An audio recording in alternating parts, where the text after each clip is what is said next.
Welcome to the Collecting the Past podcast. Funded by the National Endowment for the Humanities and in partnership with the Flannery O'Connor Institute for the Humanities, this project paired students from Georgia College with community members to collect oral histories from individuals who either lived in Milledgeville during the heart of O'Connor's writing career or whose lives were shaped by events that took place during this period. Our goals with the project are to expand the existing historical narrative of our town by documenting unwritten life stories and creating a public digital archive. As you'll hear, the students had fun creating their own podcasts in the style of their choice. Like our narrators, each episode has its own personality. Hi, I am here with Joanne. She lived in Milledgeville for about half of her life, and she attended the Women's College of Georgia. So, Joanne, we're just kind of going to talk about what your life was like in Milledgeville during the 50s and 60s. I know you said that you were raised here. I was born here. Exactly. So do you want to tell me a little bit kind of what are some memorable places from your childhood in Milledgeville? Oh, gosh. Well, I think I told you I went to the laboratory school for the college, so I was part of the college from the time I was 5 years old, because we came over to this campus from the school and did all kinds of interesting things. I didn't realize what a wonderful education I was getting until I had children of my own. Absolutely. And then I realized what I had and taken so for granted. But we came over and had physical education with, and of course they were all girls here, so it was the game girls. And some of the spaces that you asked me about earlier, which now have buildings on them, were just big fields. And so we could come over and play kickball and dodgeball and whatever the game girls wanted us to do. But we were getting exercise and fresh air, which was, a big part of things. Then we had art classes, and we had music. We had foreign languages. We had Spanish and French. Very cool. I mean, we got exposed to all of that. And there are things in my head now from the Spanish that I can still have. It just never goes away once it's there. And I did a little Spanish in high school, too, but I still remember. And those people, I thought they were old. And of course, they were college girls, so they were either in their teens or early 20s, but it seemed like they were old people to me at the time. Absolutely. So, so the college has been a huge part of growing up here. Absolutely. Yeah. So can you tell me, you went to the Women's College of Georgia. You said you graduated in 65? Yes. So you would have come here 61 to 65? Right. Very cool. So can you tell me what kind of a typical day at the Women's College of Georgia looked like? Oh, my word. Well, I lived just a few blocks from here, but my parents let me live in the dorm. Very cool. I was the first one out of the nest and the only girl, and I was really tired of my three little brothers. And when I decided to stay here for school, they said, well, if you want to live in the dorm, you can, which was fine. I made a lot of new friends. It was very restrictive. We had the house mother, Mrs. Gray. I lived in what is now, well, it was Terrell Hall then, but it's not residential now. And somebody said the other day, oh, that's really funny. I said, well, no, but it was a dorm, and it had been for a very long time. And Bell was a dorm, too. Okay. So there were lots of things that have been converted now that the dorms are kind of a little further away. I think Sanford Hall is the only one that's still a dorm now. Anyway, it was up in the morning. We had breakfast in the ground floor of Atkinson Hall. Interesting. Okay. That was the dining room, and the kitchens were down there. Terrell Hall's, the end of Terrell Hall where it is round and comes out like that, is right across from. So that's one of my dorm room was on the second floor of Terrell, near the vent fans for the kitchen. And we didn't have air conditioning. So morning came early because they came in and started cooking, I don't know, maybe at 5 o'clock or something. Wow. And so the big vent fan came on, and it sounded like a truck parked outside the window, and all these wonderful smells started floating in. And they had, it was a full breakfast, and it was served family style.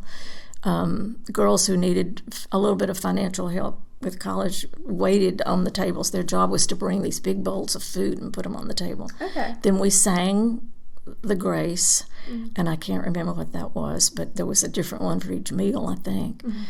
And passed the food. And we all, you talk about the freshman 15, I think we all gained 20 pounds. But it was good food, and there was a lot of it. And we had the quarter system then. So, I think it was a little more intense because it was packed into a shorter amount of time. But, life was just a lot simpler all the way around. Would you say that there was kind of more a communal aspect? Because whereas nowadays you'll just drop into the dining hall and it'll be like you do it at your own pace. It seems very much like, you guys had breakfast at, say, 7 a.m. all together. Right. So would you say that there was kind of more of a... Well, and there was so much fewer people here. And it was all girls. But, yeah, of course. And the big thing was the Golden Slipper competition, which you may or may not have heard of. Do you want to tell me a little bit about it? Well, it was a major production. It was like Broadway for some of us. The classes competed. Freshman and junior were sister classes, and sophomore and senior were sister classes. And you followed your sister classes all the way through. I have dear friends in both classes still. Mainly because of all you talk about camaraderie. They had to come up with a theme and then do a musical. Oh, okay. I don't even know how to explain it. It was a real production. I wish there was some films of it somewhere. There might be in special collections. Everybody participated. You didn't have a choice. You had a role, and even if all you did was sing, and everybody had to sing, and we all fit in Russell Auditorium without any problem. But the costumes I'll tell you, freshman year it was hard because freshman year you're supposed to learn how to manage college, and doing that production. I think it wasn't probably until the spring. It seems like it was at the end of the year, but it was a lot, and it was fun. Some people thought it was more fun than other people thought. Oh, absolutely. Yeah, those who were just naturally at home on the stage had more fun than the rest of us who were not at home on the stage. So were there was it just kind of like a showcase, or were there I think there was like a winning system? Oh yeah, and the prize was this little shoe that was on a pillow, and someone way back, and I can't remember who that was. I just found this shoe. It looked like, there's pictures of it somewhere, I'm sure. Sort of a little old-fashioned-y, like Victorian. Not a Cinderella shoe. It was more like a little shoe boot with a heel, and then they had sprayed it gold, and that was the prize. Well, we all got caught up in it, Oh, absolutely. And it was very emotional. Everybody was exhausted by the time it was over. So of course, if you lost, you cried. Yeah. But 2 classes won because it was a sister kind of thing: freshman, junior, sophomore, senior. Right. Very cool. That's awesome. It was designed as, character building and I guess spirit. There was a lot of talk about spirit. Oh, absolutely. But people are different, and some people were not as nice about it as others. So. Are there pictures in your yearbook of it? I don't know. Did you check that out? I haven't looked at this thing in a long time. I remember I don't like my picture. Well. Here, look. Did they make a big deal out of it? Wait a minute, what's all that? Oh, that's the directory. It's the students. I don't even know how many of us there were. The ads are fun to look at. The Piggly Wiggly. Is it the same one? No. Okay. The Piggly Wiggly then was right where the courthouse is now. Okay. Kind of behind it. It would have sat on the same piece of real estate. It was just different stuff that was there. This shoe store was on the corner. Interesting. The Exchange Bank was basically where it is now, the main branch. Yeah. That's where yeah. I told you I live right across from there. There was a swimming pool in my backyard, and they got rid of it. So upset about that. Where are you living? 202 West Green Street. You remember we talked about like the big white house and the Yeah. little I remember talking about that. Yes, the Binion house had a pool. It wasn't huge, but it was a pool. I would love to still have the pool. Why would they fill it in? But it's just turf. Well, I have to put my glasses on after all. I can't even see who's in that picture. Yeah, well, what you can see is how we dressed. Well, that person looks like she's dressed that looks like a slipper kind of thing, but I don't know. She was my sweet mate, and she was from Lafayette, which is why I knew how to say it. Very cool. She was also one of my bridesmaids when I got married. Oh, that's so sweet. Yeah. Well, there are some caps for you. Very cool. Oh, the rat caps, yeah. Yeah. Oh. And there she is. Oh my gosh. In memoriam. Well, when did she die? 64. Yeah. Wow. So while I was in college. And she was what, 30-something? 39. 39. Okay. I know a lot about her. I know. It think blows I your know. mind. Well, I know a lot more than probably the average Georgia college student now. you definitely do, because I've talked to a bunch of them. And all they say is, "Oh, that's just so weird that it was that way." And I thought, we didn't think it was weird. It was just where we were. That's how it was, yeah. I'm sure there's some slipper pictures in here somewhere. But this just looks like random stuff.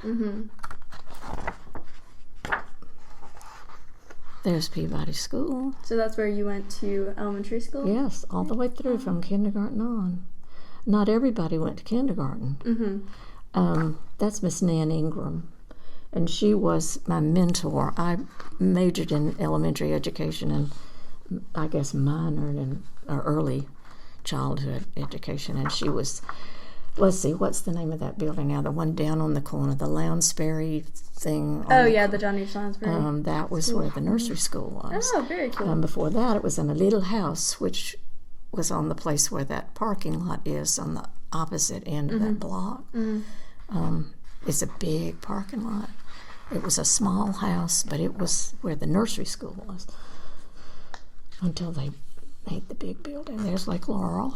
Oh, yeah, that's where East Campus is. I knew I recognized it. I have classes out there now. You been out there? Yeah. I take a challenge course class. Yeah, well, we used to play in that spillway. We weren't supposed to, but we did. It's very slippery. You don't ever want to do that. No, seriously, you can get hurt. I'll make sure to remember that. It probably wouldn't occur to you to do that. Well, I'm not finding slipper. This is just stuff. Typical girls' school stuff. A lot of people in baby doll pajamas through here and all that kind of stuff. Got some cigarettes going. What is she doing with the cigarette? That's interesting because you could smoke. You could smoke in your room. Okay. The thing was, you couldn't smoke on the street. You couldn't walk around smoking. Or on campus, you could. Ladies did not smoke. But I don't know. I think all the awful things about cigarettes were just coming to light, and we all had cigarettes. I never did inhale. I held them. It looked cool. Yeah, exactly. We thought it looked cool. Some of those cigarettes were so long. And then they did all the Virginia Slims, and you don't know what I'm talking about, do you? Let me just, I'm on. Can I call you back? Kathy? Hey. Can I call you back? Hey. Sure. Okay, Sure. I'll explain. Bye. Okay, bye. Now that's Kathy Fuller, and she lives here. Okay. I'll spare you the long story, but she is a friend that was in my sister class here, and she lived in Brunswick, and she's ended up living here actually the second time around longer than I have. But she's adorable and precious and very special to me. So, and I wouldn't have known her if I hadn't stayed and gone to school here. So That's awesome. It's great that y'all are still friends. Yeah. Like, oh yeah. Well, friends stay friends. Absolutely. Okay, that's the a cappella choir. Oh, very cool. Now, the a cappella that you know is very different. This was, of course, all women. I was in a cappella my sophomore year and my junior year. And they did a tour every year. The first year I was in it, we went to Miami, and the second year we went to New Orleans. Okay. It was interesting. And Max Noah, for whom could we see they're the seniors. It's a terrible picture. I'm just going to tell you right now. I'm sure. And what's funny is my hair in this picture, and it's because I looked at it this morning because I knew you were going to see it. Now those are superlatives, aren't they? That's Phoenix. I'm way back here in the ordinary people. She was a good friend in college too. Very cool. Every year, do you know Handel's Messiah, the Christmas content? Well, there's Max Noah. Anyway, there was a community presentation of the Messiah, and I don't know if we were required to, but most of us in the a cappella choir were part of that. Very cool. But people from all over the town came in. Max Noah is who the recital hall is named after, right? Yes, indeed, and well deserved. Okay, there are some slipper pictures. All right, so I told you everybody had to sing. Well, the song leaders were kind of the princesses of because they had to keep us all together, and you judged on. We wrote the songs. Music really cool. majors wrote the music. As far as I know, I can't remember if we used existing, tunes. But I think it had to be all original. You'd have to ask somebody else. I really don't remember. But you can see the kind of construction that went on. I mean, it was big stuff. And there was a big procession at the beginning. And so everybody that was participating in it which was everybody, had to come in the procession. It was, it was a lot. Okay, more. Just working on slipper. Yeah, it looks like a whole... I know you can't tell what's going on in those pictures, but it's just, it was, I mean, if you really look, there's a lot, and they built things, and looks like the girls did it all. They're dancing. There is no telling. What's it say? Those are just a variety of letters. I don't think that says a word. I guess that kind of goes on and on, doesn't it? It's like a big production. Oh, here it is. Well, we looked at it backwards, didn't we? Okay. A little bit of color. Very cool. Yeah. So girls played all the parts. Yeah. So if it was a man, you dressed up like a man. You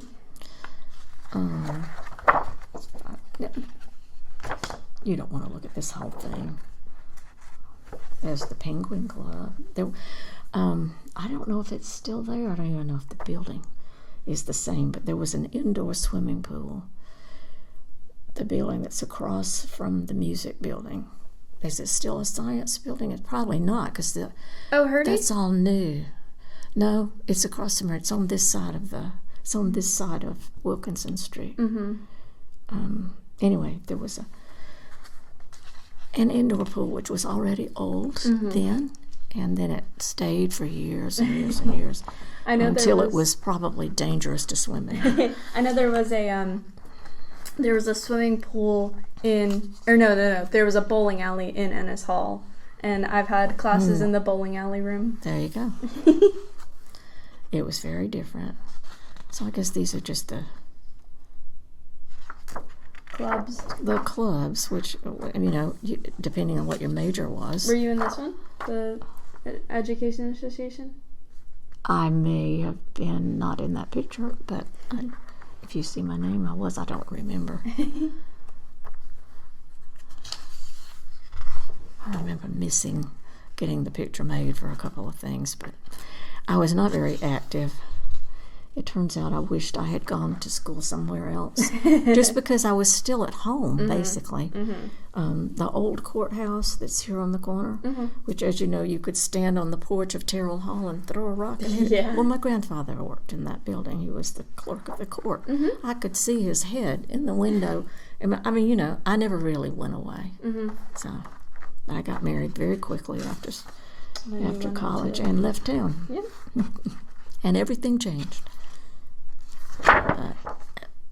And there's a cappella. I was not in it my senior year, so.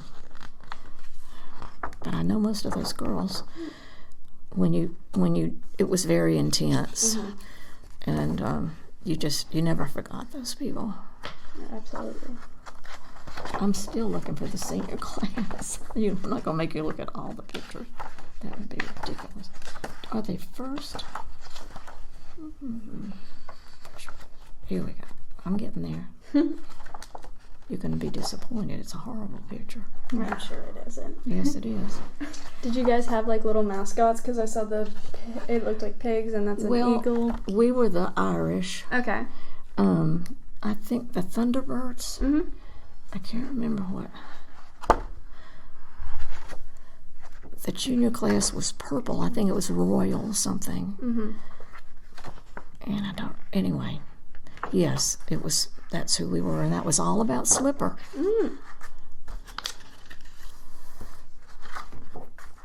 Oh, come on. That's the class. I can find that. I was Cooper, so another page or two. Well, you can see how small the classes were.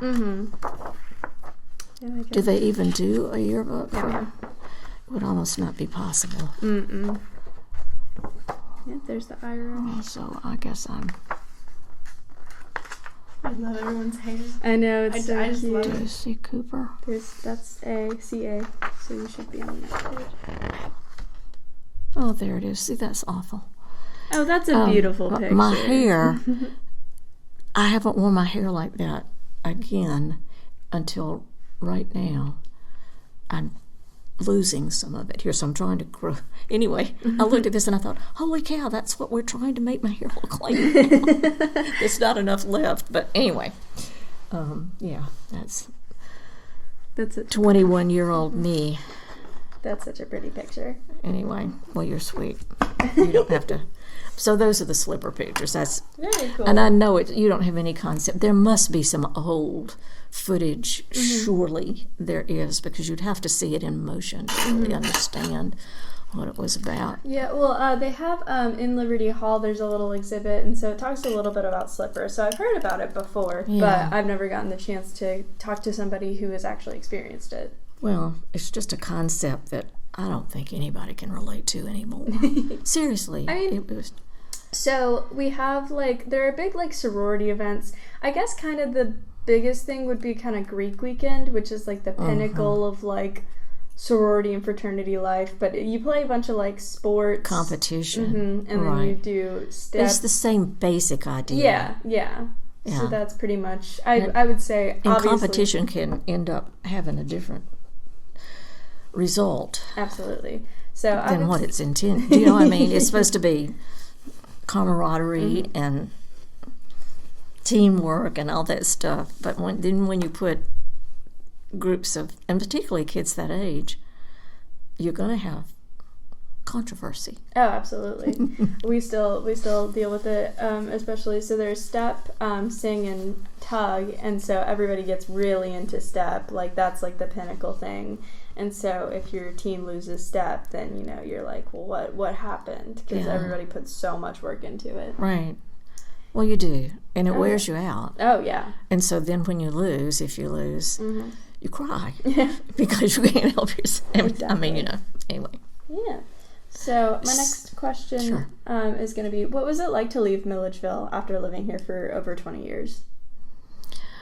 Well, I married a boy who had graduated from Gettysburg College in Pennsylvania and moved to New Jersey. So that was a huge change.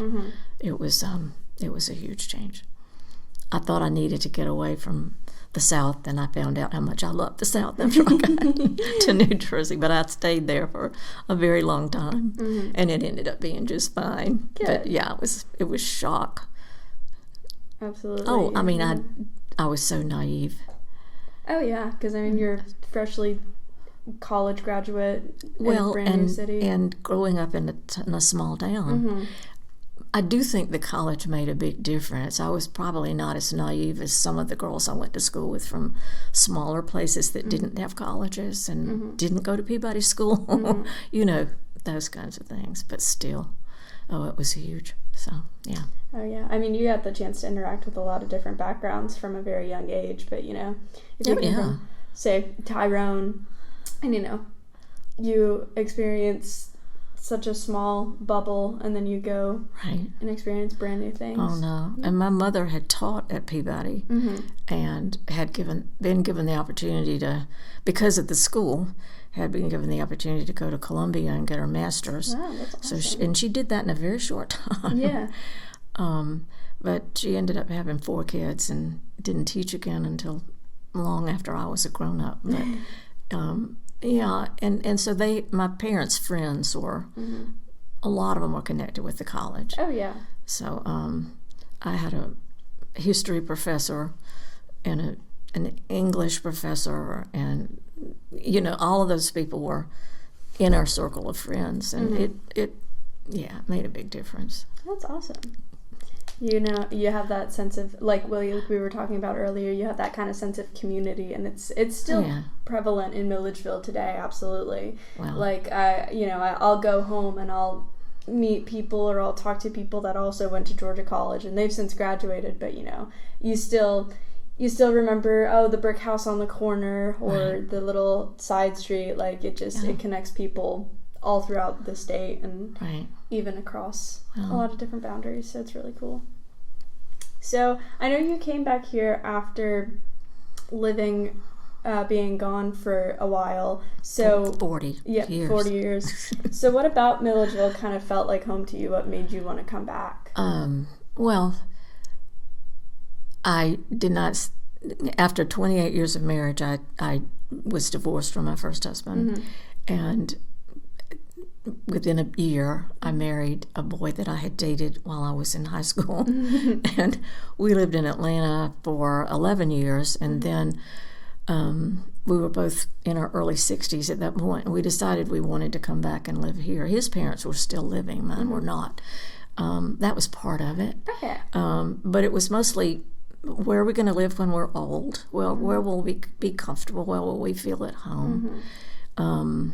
We thought we might live at the lake, and we decided not to. We thought we might live downtown in one of the old homes, but by that time, fraternities and sororities and different, you know, everything had changed. I had always dreamed of living on Liberty Street in one of the old, what I know now is a money pit.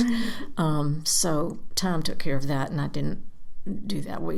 Years ago, I did look at one of the houses on Liberty Street with my first husband, and that didn't work out. And again, fate was taking care of me, I think, at that point. Oh, absolutely. But no, so and this town pulls you back. Of course, we had come back a couple of times a year anyway, when our folks were still here. So yeah, there's something about this town that pulls you back. And I don't expect people to understand that, because maybe you have to wear my shoes to understand that. But to leave to come back. Yeah. Well, I think a lot of people, and I talk about people who've just moved here now, people who've retired, people who are almost as old as I am, and they say, well, there's the college, and that's almost always the first thing they say, and then there's the lake, and there's a lot of reasons to come here. If they've lived in other parts of the country where the cost of living is really, really high, they can buy a really nice house. Yeah, absolutely. You know, and it's not a bad place to live. Unfortunately, there's not a lot of employment, so I know I've talked to a lot of kids who've wished they could stay, but they can't because they can't get a job. So, yeah.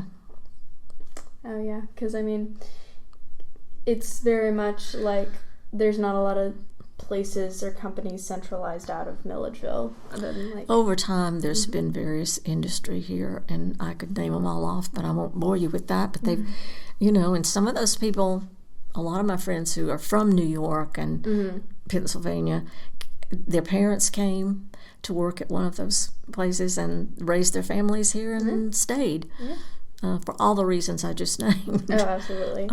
But yeah. So this is I know we talked a little bit about it before the interview, but you said you've met Flannery. Well, I was a child. Yes, but, yeah. Interacted. Right. It's interesting because I'll meet a lot of people that have met Flannery and who will like tell me like these stories, and it's so interesting because I get so used to being in the house, I kind of forget that she was like a real person. It's like she's an entity. She's not like a real actual person. Right. But then I'll like hear stories about her, and I'm like, oh, right, she was a real person. Well, my best friend was a cousin, and they lived, at that point, she and her mother were living in the house in town, the one that's kind of behind the mansion. And she was upstairs. She was still able to do the stairs. And my friend and I would go over, there was the maiden aunt, Miss Mary Klein, who never married, but she occupied that house, and it was kind of where everybody came and went. It was a huge family. Oh, yeah. They're Irish. But when my friend and I, and Catholic, when my friend and I would go over, Miss Mary was always sweet and would let us come in the house and everything. And we were kids, so we made noise. And I can remember, and Miss Regina was there too. She would say, "Now just be quiet, because Flannery's upstairs and she's writing." If this was in the morning, a Saturday morning or something. And I remember being told to hush. She's upstairs and I don't know. She was a strange sort of a little person. And I think that was all about the illness and all about losing her father when she did, and living with her mother, and, having all this. She just was raised, but she had that, there was I don't know how to explain it. There was something about Flannery that was just a little bit different. And I don't know. I didn't think much about it at the time. She was just one more person in my life. Oh, absolutely. And there were a lot of characters, there are in everybody's life, but you know what I mean. And when you're a kid, you're just being a kid. You're not soaking it all up. So looking back, I understand why some of the things happened the way they did. But oh, yeah. And I think that a lot of people, because she's such a big literary figure, I think a lot of people try to paint her in a certain light, but she was still a person, she still had aspirations and dreams and just normal day-to-day life. So well, I think her life was just turned around when her father died, because they didn't have much, and they had to come back into the fold of the family, and Miss Regina ended up running a dairy farm. That's why they lived at Andalusia, not because it was beautiful and pristine. That was a business. Yeah, absolutely. Absolutely it was. And Miss Regina had to be strong, and fortunately she was, so they got through it all. And I was around Miss Regina off and on visits back home for years. And she was just a very strong lady. And then lost her daughter, and was strong after that. Absolutely. So, yeah. It's unfathomable, A lot of people, I think I have like a kind of, yes, I work at Andalusia for Flannery, but throughout that time I've learned so much about Regina, and I just have such an admiration for her and how resilient and strong. And if you've was. read the letters and all the stuff, the way Flannery related to her mother, they were thick as thieves. But Flannery made fun of her to a degree. Sometimes you just have to laugh to survive something, and she was surviving something. Exactly. And so was Miss Regina. Or my friend always called her Aunt Regina. And Miss Mary was Big Sister. It was a different kind of relationship. I looked at those people differently. There was Uncle Lewis who I think he bought Andalusia, didn't he? So he owned half of the property with Miss Regina. Okay. Yeah. And he was some kind of salesman, and he would come and go. And that building, that it's kind of a wing in the back. It feels like off the kitchen, and you go this way, and here's the bedroom on the back corner. That was Uncle Lewis's It thing. was, and he needed his own bedroom, and he needed for it to be downstairs. So, yeah. Oh yeah, it's interesting to look at like how the house progresses through the years, because you have like the 1800s, the 1850s like foundation. And I haven't seen that stuff. You should come. I work I'll on have Fridays to, if you want to come. In the center. I haven't been Oh, out yeah, there. yeah. I'm ashamed of myself. I've headed out there several times, but I haven't done it. I'll so. be down in the center if you want to come on a Friday. Okay. Okay. Sounds good. Yeah. So going off of, you shared a lot of memories, but do you have like a favorite memory of Milledgeville? Do you have like a pinnacle? Well, favorite memory? Oh, that's tough. I know it's a lot to think about. I don't know. I think as a teenager, GMC figured very large in our lives. I think most of the boys that I dated, if you will, and we started early. They taught us how to dance in the 5th grade, and it was going on from there. First in 3rd grade, boys have cooties, and then by 5th grade, you're like, oh, does he like me? Blah, blah, blah. So GMC at the time was very much a military school.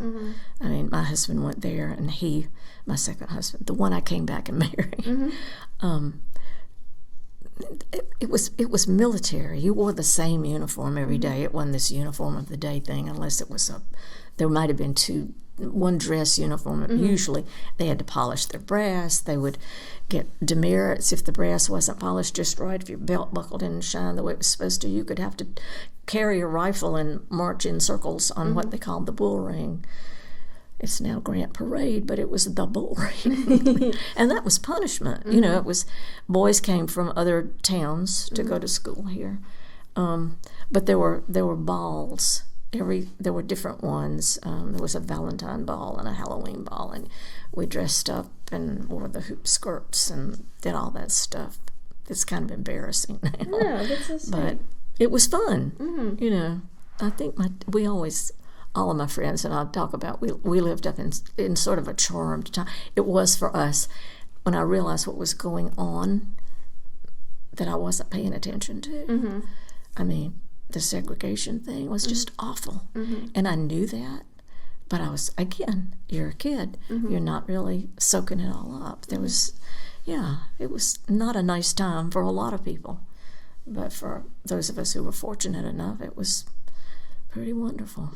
So it was a much simpler life. It was. And I think it was, and in some ways a lot harsher, depending on who you were.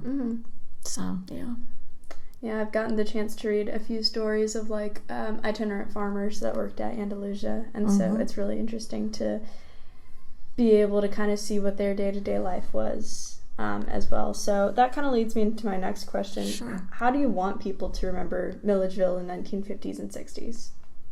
Gosh, I don't know.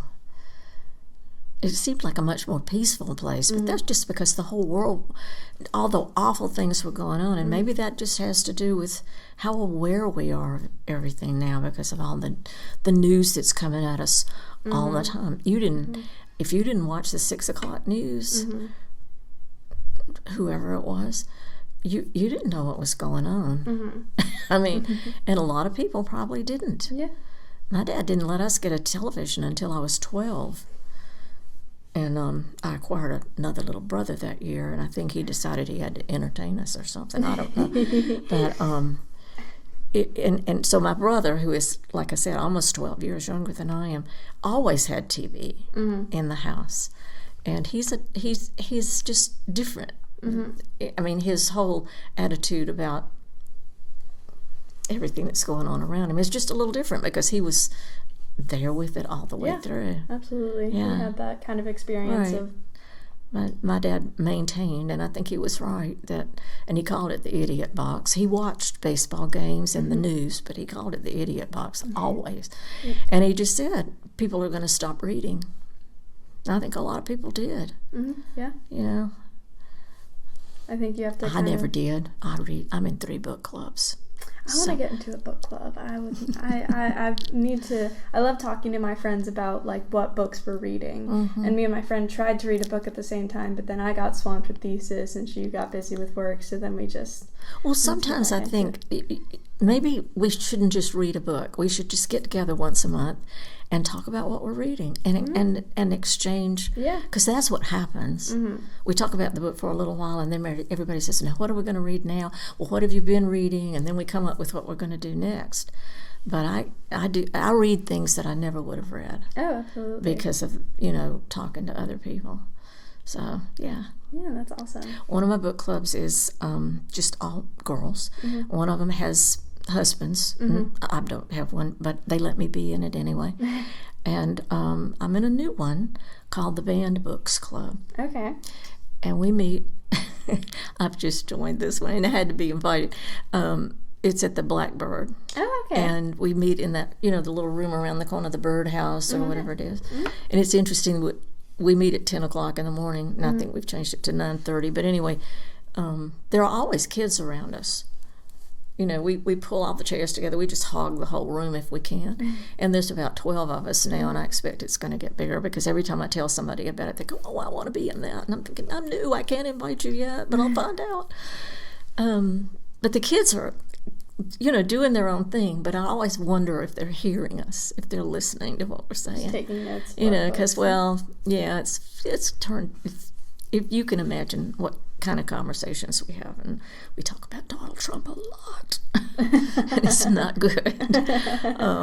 And I think I told somebody the other day, I think it's going to get me through the next few months. Oh, yeah. Just being able to vent about what's going on, because I do not believe some of the stuff. I mean, I can't deal with it very well. I can't either. I just want to shake people. And you can't do that. Mm-hmm. And some of them are people I love very much. Mm-hmm. Some of them, one of them is the person I gave birth to. Mm-hmm. And there's no sense in arguing with him because he believes what he believes. He doesn't love Donald Trump. Mm-hmm. He just can't vote for Joe Biden. Yeah. And I'm saying vote for Joe Biden because you can't imagine what the consequences are going to be if you don't. You're doing good. You guys are going to vote, right? Yes, yeah, good. Absolutely. Good girls. Thank you. Absolutely. And I just don't bring it up. But this is a group of women that all feel exactly the same way. And so that's what we're doing in that room. So I see the kids all around us, and I always wonder if they first of all, they just think we're a crazy bunch of old ladies. And we are. Well, there's a wisdom. Absolutely. And there are so many instances of women's groups being the spearheads of liberation. Oh yeah. And it's interesting because it'll be painted as the group of women that are talking, but they're talking about revolution. They're talking about things that need to be done, and I think that's something very, very important that women do is we talk and strategize. And so I think it's so interesting that throughout history there has been kind of this evolution of just women being together discussing important things has always been prevalent. Mm-hmm. And some of it had to be done very secretly. Oh, absolutely. For a long time. Yeah. So that kind of leads me into my next question. How has Milledgeville evolved over time? I know you were gone for a long time, and you said whenever you came back. I think the schools have changed. I mean, you look at the little towns all around us. Mm-hmm. Some of them are just in ruin. Mm-hmm. I think Milledgeville would have been too if it hadn't been for the schools. Mm-hmm. I know it. I mean, I don't think it. It's not my opinion. It's fact. And the schools were already here. Mm-hmm. And now there's, the technical school too. The Central State Hospital made Milledgeville a very different kind of place when I was a kid too. But I mean, we didn't, again, you're a kid, you're not, now I realize, and I knew, and I think my parents gave me a pretty good perspective on what was there. But, it's just, it has evolved. Mm-hmm. Rephrase the question. Don't rephrase it. Repeat the question. I think I got lost. Yeah, no, you're good. So kind of just like you were here in the 1950s and 60s, and then you came back. What was kind of the parallels between your childhood here and your adult life, especially with like how times had changed? Right.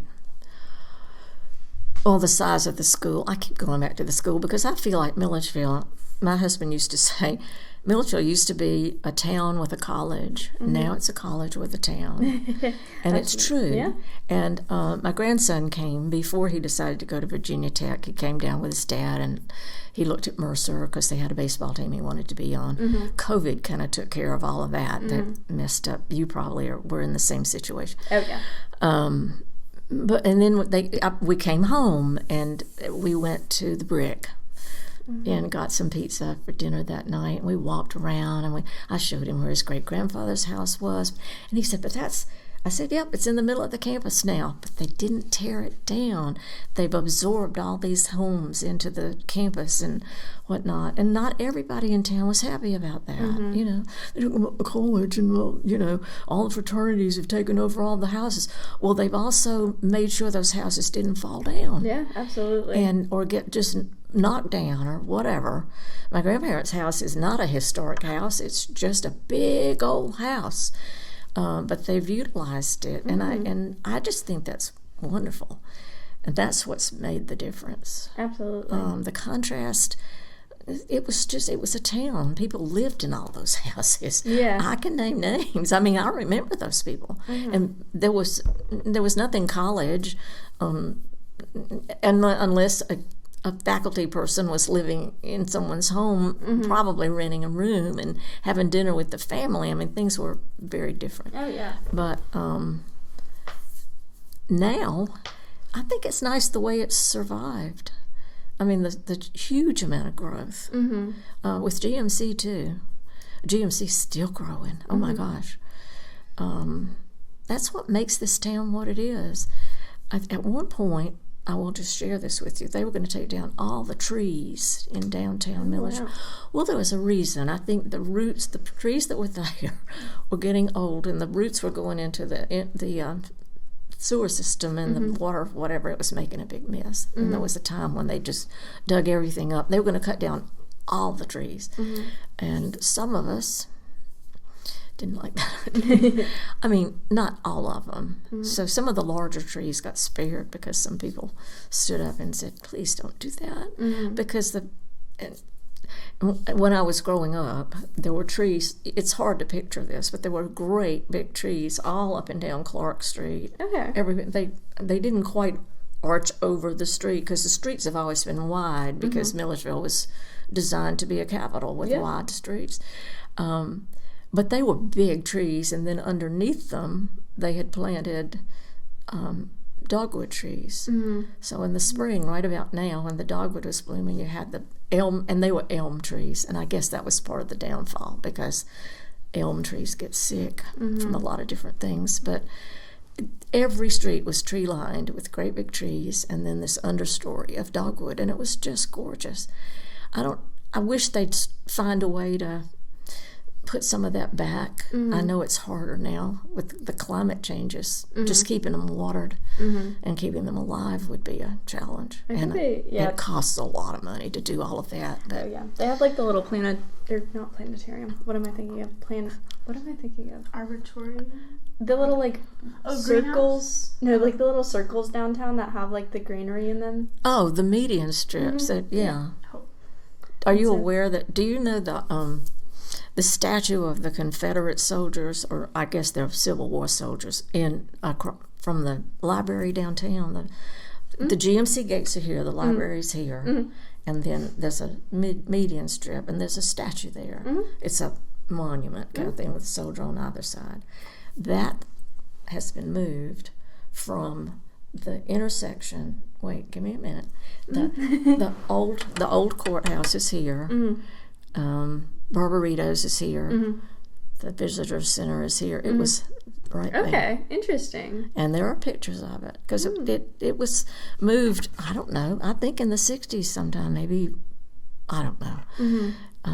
But yeah, you had to drive around it. That's crazy. Yeah, that's probably it was crazy. That's probably why they moved it, because they didn't. Well, yeah, I was definitely in the way, but that's where when the United Daughters of the Confederacy, which still maintains it, because somebody knocked one of the soldiers down. a lady had a little too much to drink one night, and she hit it, and it cost them a lot of money to put that little soldier back up there, tens of thousands. Oh yeah. But it's back. Mm-hmm. We were talking the other day about how amazing it is that it's still there, because the UDC bought those. They're all the same. I mean, they look pretty much the same, and they're everywhere in the South. Bought them from some entrepreneur who just probably made a lot of money selling these things to the daughters. But a lot of them have been taken down. Right. It's just, a protest, and down it comes. Yeah.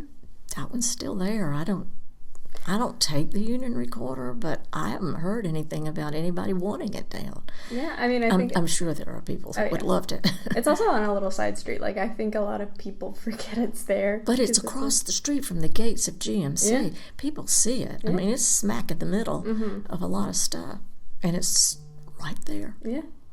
It's interesting kind of how, if it's not on a historic area though, like a lot of the little things you'll see is like if it's in like a town square or something, but if it's not like... Oh, if it had been left where it was. Oh yeah. I assure you. I think, yeah. But now it's kind of... It is near GMC, but it's not on any like historic property. Like you can see... I'm not sure what that price is. I guess that's city property. Because it's right by the library. Yeah. So. And the medians are maintained by the city, so they're owned by the city. Yeah. And the trees, those live oaks that are, you know what a live oak is, they last a long time. Oh, yeah, that's going to be there. Those were planted by the Garden Club years and years and years ago. Oh, that's sweet. They grow pretty fast. Oh, yeah. So, yeah. There's one in Andalusia that's like over 100 years old. Oh, I'm sure. Is it a live oak? I can't remember. Is that the one in the front yard? Yeah. So you're like standing out on the porch and then you see the live oak and then the pond. Right. So that was there while they were still there. But, so I noticed you brought a couple of other books. Were these just kind of... Well, this is, we had just talked about... Yeah. I brought them because I didn't know if you'd be interested or not. Yeah. Dr. Bonner, Jim Bonner, was teaching here. He was here the whole time I was a kid. But wow. Yeah, sweet man. I guess that was... sweet. Well, he did it to me. My mother must have bought it. I wasn't here then. Anyway, this is just a really fun, interesting history of the town. And these are, Hugh Harrington has written a couple, anyway, he's written stuff about the Memory Hill Cemetery too. Hugh, they moved, but they were here for a long time. That's awesome. Anyway, if you want to borrow them, Oh, we sure, may do that. Yeah. I do want them back. Oh, yeah, absolutely. Yeah. And then I can come to your book club and then listen to the... Because the book club does sound very interesting. It's a bunch of ladies that I didn't know, most of them. Some of them have moved here from other places, and they live at the lake. And some of them knew each other. It's just interesting, the coming together. I think those of us who believe the way we do kind of fly under the radar a little bit. I hate that we need to do that, but it's just survival in a big red state. Yeah. Which, the Atlanta area, I think, is a little different. And the college, the people around the college, I feel like that's a very protected. Everybody that I know, just about everybody that I know that feels the way I do, like-minded people, most of them are connected to the college. Oh, yeah. A lot of them I've met at church. I go to St. Stephen's. So, have you been in St. Stephen's? I've not. You need to see it. I will. Don't graduate without seeing it. Okay, I'll go check it out. There's a lot of history there. And, yeah. And it's just really pretty. So, yeah. Is that up by... I have a key. It's the little brown church on the same square as GMC. Oh, yeah. I walk by it all the time. Well, it's precious. Me and my friends will walk around downtown Milledgeville all the time. I have a key. Okay. I'll say it again. It's the back door key, but I have it. So I can get you in anytime you want to see it. Perfect. Yeah. And then you'll come see me in Andalusia. And then it'll be we need to do that because I think that's one of the reasons I haven't been. They do celebrations and things, and it, a lot of it's fundraising, and I know that, and that's fine. I just, since the college took it over, which believe me, I'm very happy about. I just haven't felt disconnected. I was out there before, just helping a tiny bit with some volunteer stuff. And of course, I was there when Miss Regina was living there by herself. Oh, yeah. We used to go see her. After Flannery died, I came back. I have a picture somewhere. I don't know what I was using it as a bookmark, and now I can't find the book. But it's a picture of my little boys who are now in their 50s looking at a peacock, which is, doing its thing. It's an old Polaroid, I think, so it's not going to last. But, we would go out there to see the birds. Oh, yeah. There were plenty of them. Boy, the sound. Oh, my gosh. And there's just 2 out there now, right? Imagine if there were 15 or 20 of them. I think at their max there was like 40, and I barely can handle the 2. And they ate everything. Miss Regina used to lose her mind because, she had all the flowers that were, and they just ate them. Ate everything. I have a picture. We celebrated Flannery's birthday on Saturday. I know, and I meant to go, and I didn't go. Oh, it's okay. It was a rainy and miserable Was day. it well attended? It was a miserable day. Yeah, we had like 70 plus people. Good. Yeah, it was good. But me and my friends went to feed the peafowl.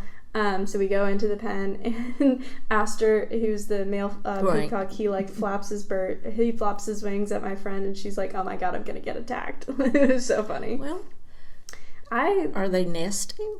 I think they're about to, but one time I went in to feed them, and Astor had plumed out, he had his feathers on display, and so one of their defense mechanisms is they'll shake their feathers, because it sounds like a snake slithering, and so he started doing that to me. So I said, "You're not getting fed until later. I'm preserving myself. You're not going to do that." He'll always win. I think I'm pretty fast. Also, I don't know. I think I could take him on. Have there been pea chicks or whatever you call them? So babies? Whenever any eggs are laid, we give them to the biology department to raise them or do research, and then we send them most of them to a little center where they'll take care of them. Because you're not interested in having a flock. I'm okay. Yeah. I'm okay. Handling the 2 is plenty. Is it the same mama? I can't remember. Mrs. Shortley? Mrs. Shortley. Is it still Mrs. Shortley? There's been a few. Mrs. Shortley. Yeah, I thought so. I took granddaughters and, daughter and granddaughter, stepdaughter and step-granddaughter. That's technically what they are, but they're mine. They're mine. And their mom. Not everybody wants to go. I'll mention Andalusia, and some of them go, and others go, they can't wait to get there. So we went, and Mrs. Shortley that was there then, this has been, I don't know, maybe 5 years ago, wasn't doing well at all. In fact, I remember looking at her and going back in there to tell the girls who were there, she doesn't look good at all. I really thought she was about to croak right then. So I wondered if it was kind of like Lassie was in the movies. Lassie was always Lassie, but I think there were about 6 different Lassies over the years. That's exactly how it is. Yeah, it is not the same. Well, is it the same way with Astor? Okay. I think we're only on Astor 2. Okay. I think he's 7. Good to know. But this is probably the 3rd shortly. Well, you'd have to. Yeah. Animals they don't live forever. Nobody lives forever, but and it's just, that makes perfect sense. Oh, yeah. If people... But I hadn't thought about the babies. Yeah, I have absolutely no experience in raising a peahen, so I don't think I should be trusted with that at all. So I'm glad that we don't try to raise them, because that would just be a lot. Well, at one point I had some feathers that were from Flannery's. I cannot remember in the moves that went on, and I didn't always display them. Now I have a jar of them in the living room. Everybody everybody who loves Flannery has a jar of peacock feathers. But I bought them before the college when Craig Amundsen was the director out there. Isn't that That's what I'm interviewing. He had a bunch of them, and you'll love him. Anyway, I asked him where he got them, and he said feathers.com. So that's where my feathers that I have now came from. That's so They're funny. beautiful. Oh yeah, we take the ones. So they shed every season. So the ones at Andalusia are actually from Astor. Okay, 'Cause nice. We pick them up and then we clean them and then we put a finish on them, and it takes like 2 hours, but then they're there. Finish, that's interesting. It kind of encapsulates so they produce like natural oils that make it shiny and reflective, because it would be pretty dull if not. So that's interesting. I'll bet mine were treated that way because they still look great, and I've had them for years. Because they're like encapsulated in like a specific type of, or maybe not an oil, but definitely like a resin or a finish. Something to keep it the way it, otherwise I guess they just... Oh yeah.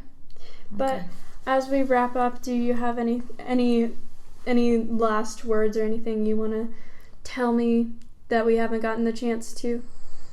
I think you've covered things pretty well. All right. Yeah, I hope I did my part. Oh, absolutely, you did. Okay. Yeah.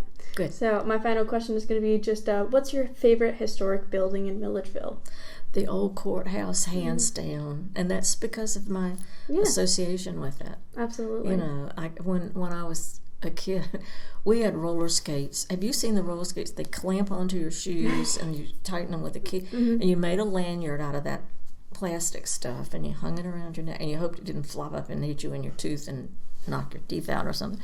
But you had to have a key because they would get loose while you... Anyway, we skated up and down the sidewalks of Milledgeville. Do you know how some of the sidewalks do like this? Because the tree... Well, those big old trees did a lot of that, so we could actually do sort of like a little jump where the roots had pushed the sidewalk up and made a little thing to do like that. And skated everywhere. Well, we could go down to the courthouse and skate right in the front door. And it was those, they're probably asbestos, I don't know. There was a tile on the floor, linoleum kind of thing. They were dark black and dark brown or something. Smooth as silk. And you could skate across. I could skate back to my papa's office. Oh, that's and he'd let us get a Coca-Cola. Oh, here's a little thing about the courthouse. I've told this to so many people, but it makes me sound really stupid. But in the courthouse, and this is an indication of the times when I was small, and I just learned to read, and there were 2 water fountains, and one said white, and one said colored. And I drank out of the colored fountain because I thought that was going to be better water. It sounded a lot more interesting. My grandfather just jumped all over me. Don't ever, I didn't understand that. I didn't really know what it was about. Looking back on it, I think that was just awful. That was awful. It was awful that it was there. It was awful that my grandfather felt the way he did. It's just the way things were. The white children went to this school, the black children went to that school. And then when it all tried to change, it got so complicated. And now I think it's getting bad again. So, I mean, seriously. Oh, yeah. Here in town, especially. There's so many kids that go to because we have private school, we have GMC, and now they have the prep school from kindergarten right on through. And this John Milledge, and I guess there are others, but it's just so sad to me that we didn't manage to do it right the first time. Because the key to all of this is educating people. Absolutely. I took a class on the history of education, and we kind of talked about like the progression of like how the different education styles were, like teaching like African American students versus white students, and how just different the curriculum was, and everybody deserves an equal opportunity to all education. No, they didn't have the nice things that we did, and especially not the ones. I mean, again, Peabody School. Yeah, I didn't know, but it was very special. It wasn't the only elementary school in town, but a lot of us went there. Yeah. So Anyway. Yeah. Well, thank you so much for your time. I really appreciate it. You're so welcome. It was fun. We hope you enjoyed learning more about the people and historical events connected to Milledgeville and Flannery O'Connor in this episode.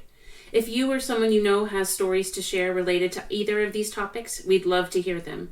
In addition to documenting community memories, you'll also help us preserve your story for future generations. Visit our website, collectingthepastmilledgeville.wordpress.com, to learn more.